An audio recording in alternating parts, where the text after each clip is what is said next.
How's it going, guys? In today's video, we're talking about how to keep things simple and how to avoid burning out when you have a side gig. The idea of this video came about, I was listening to a podcast and one of the listeners asked Gary Vee, how did he avoid burning out? Now, it really came to me because I have a full-time job and I also have a couple side gigs that I do.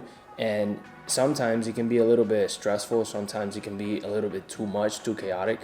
And I feel like if you do some research, if you seek out and see all the ways that people are doing it, maybe you can adapt it to your business and maintain, a healthy mindset with your job and your side gig. So this video, I did a little bit of research and this is what I found. Hopefully these tips can help you. Hopefully you can use them and let me know. All right, let's get into tip number one. With your side gig, one of the things that I found and what I've read that a lot of people do is focusing on one of the things that you are the best at. For example, as a fitness coach, do you give your clients an excellent meal prep guide? Do you give them an excellent weekly workout guide that they can follow? Do you check in with your clients weekly?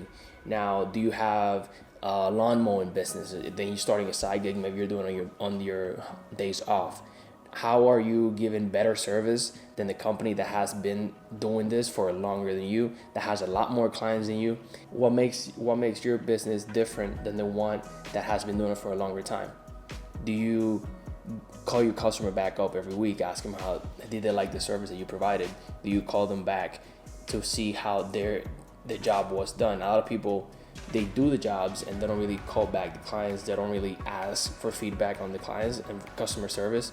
But again, I feel like those small details really do help and really do help you build that reputation with clients. Like, this guy really cares. He really, is interested in giving the best possible service. So tip number one, focus on what you're best at. Tip number two, something that I found online and that is very helpful is automate whenever possible. And what do I mean by this?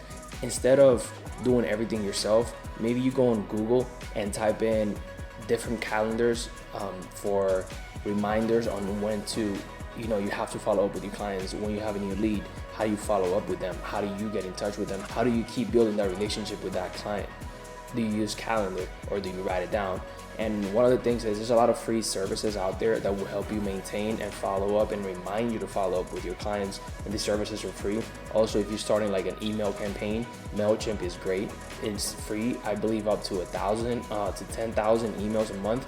Don't quote me on that, but I do know it's free for a lot of services. If you're starting up, it's a really great tool, and like I said, it's free and it'll automate for you the emails, so you don't have to worry about when do I have to send this, when do I have to follow up with that client. Also, Google has, I believe, a service called Streak. Streak is perfect if you're just starting and you need help following up with those leads, whether it's email, text, social media, whatever it is. Streak is really, really good. And those are just some ideas that you can use to start automating your business, because if you have a full-time job and trying to do your business is gonna get, and life is gonna get in the way, it's gonna get really hectic and you might just wanna quit your side gig. So make sure that you're finding, there's a lot of free apps that you can use to automate your business, and that will help you increase revenue, increase, how much business you can do by simply using these free tools that we have already, all right? So think about a couple free apps, write them down, try them out. A lot of the free apps, I find that they have a 14 to 30-day trial, so that's not a bad idea.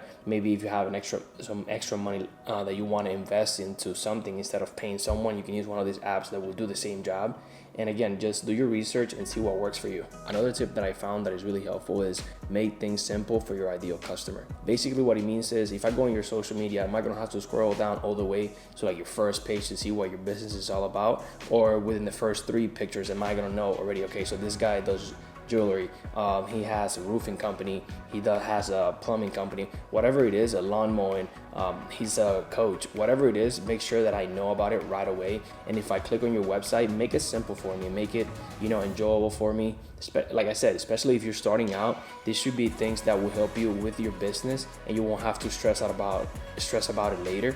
And I believe that's really gonna help you. So again, make it simple for your social media, your followers to know exactly your contact info, your website, your email. If I wanna get in contact with you, I wanna know exactly, what you do. And then if you're building that relationship, for example, if you have a brand new side gig that is local, building that relationship, let me know where you're at. I wanna know where you're at, your contact info, I wanna know all that.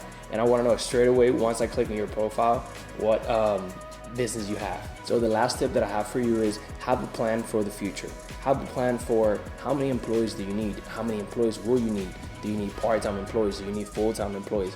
Now, this is something that I don't want you to stress about right about now. It's something in the future, and it's something that we should all, have in mind, especially if we want to grow our business to a full-time income. Because if we're just working hard and there's no future, if we don't really have a path for the future, it's going to be really hard to grow it. So keep that in mind. Make sure, whenever you see the growth starting to come in, that you know exactly where you want to take it. Do I need a virtual assistant? Well, maybe these apps really help me. Maybe do I need to hire someone part-time to work my business with the apps that I'm already using, and then that takes away time from you. Give it to somebody else that will help increase the business for you. I feel like I'm rambling about right now and I'm not making sense, but it makes sense. All right.